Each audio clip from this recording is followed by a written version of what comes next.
Mesdames, Messieurs, bonjour et merci de suivre Kivu Morning Post. Bienvenue à l'actualité du jour. 5 organisations de la société civile qui militent pour les respects des droits humains ont publié une note de plaidoyer en faveur de prisonniers. Ces organisations indiquent que la situation des prisonniers en province du Nord Kivu se détériore de plus en plus dans une étude menée dans une période allant du 1er janvier au 7 septembre 2023 dans les prisons de Goma, Munzenze, de Massissi et de Walikale.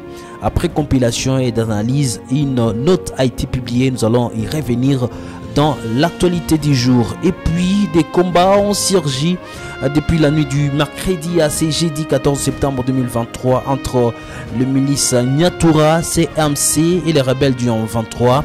Ces affrontements sont signalés à Rochovu et Rushenge dans les groupements Tongo en territoire de Rutshuru en province du Nord Kivu. Une situation qui a été également scriptée avec plus de détails par la rédaction de Kivu Morning Post et nous allons en parler dans l'actualité du jour. Et puis le rassemblement des journalistes pour l'émergence du Congo exige la libération de Stani Boujakera. Une déclaration a été rendue publique donc depuis hier et nous allons en parler dans l'actualité du jour. Messieurs, dames, vous êtes nouveaux sur la chaîne, n'oubliez pas de vous abonner. On se retrouve dans la deuxième partie de cette vidéo. Cinq organisations de la société civile qui militent pour le respect des droits humains ont publié une note de plaidoyer sur la situation de prisonniers. Par exemple, dans la prison centrale de Munzenze de Goma, construite avec une capacité d'accueil de 300 personnes, cette prison héberge à ce jour 3658 personnes, soit 3522 hommes et 136 femmes, auxquels s'ajoutent 21 nourrissons et plus de 40 enfants. Les condamnés sont au nombre de 697 personnes, 682 hommes et 15 femmes, soit 19%. La population carcérale de Munzenze mange difficilement une fois par jour. Ici, je vous propose de suivre Vicar Batundi qui revient quand même sur les statistiques présentées dans cette note de plaidoyer, revenant sur cette situation alarmante. Donc, on commença par la prison centrale de Goma, où nous avons trouvé au moins 3658 détenus à ce jour, alors que la capacité d'accueil de la prison est de 300 personnes. Donc nous sommes à plus de 1000%. Si nous prenons la capacité d'accueil initiale, nous ne nous sommes pas limités à la population carcérale. Nous avons également analysé les camps de condamnés. Et pour ce qui est de la prison Munzenze, nous avons trouvé 697 condamnés sur 3658. Donc, ce qui fait un total de 19% des condamnés. Nous avons dénombré dans cette prison 24 cas de décès à partir de janvier jusqu'au 7 septembre 2023. Alors, quelles sont les conditions dans cette prison?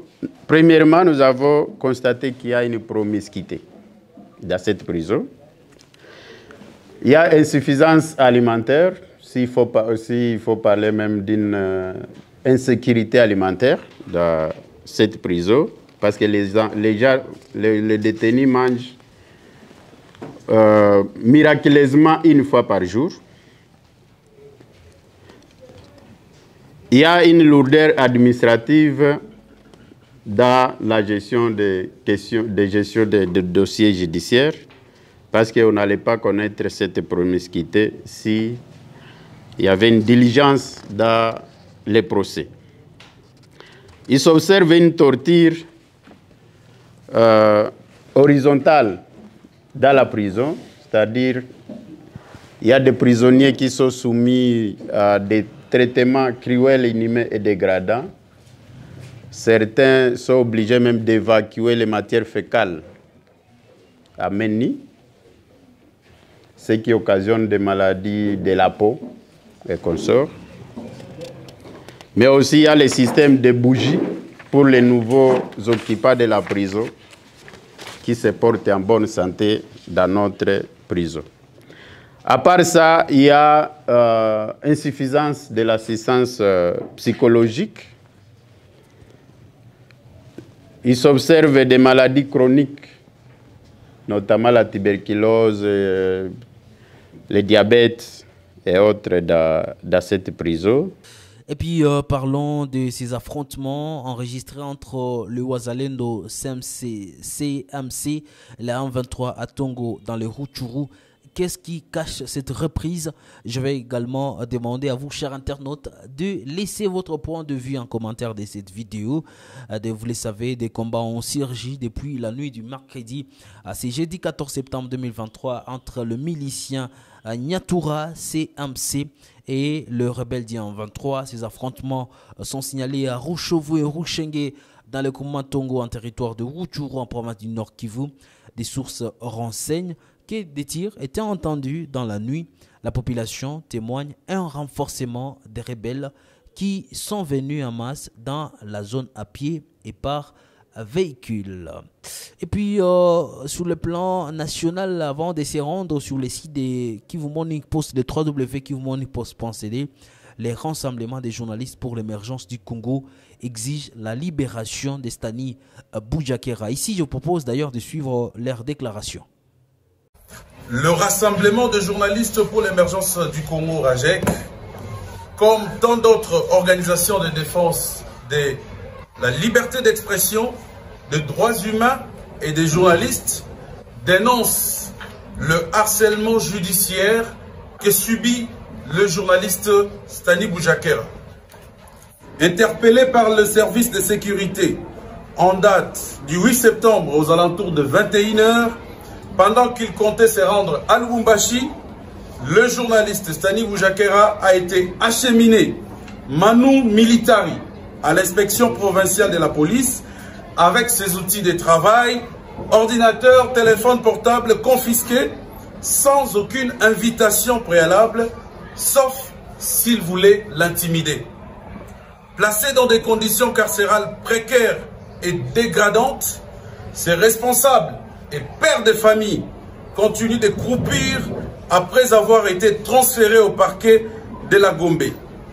Voulant à tout prix concrétiser leur souhait, celui d'envoyer le pauvre journaliste pourrir à la prison centrale de Makala, le bourreau de la presse continue d'exercer un harcèlement judiciaire sans précédent pour pousser les journalistes à dévoiler ses sources.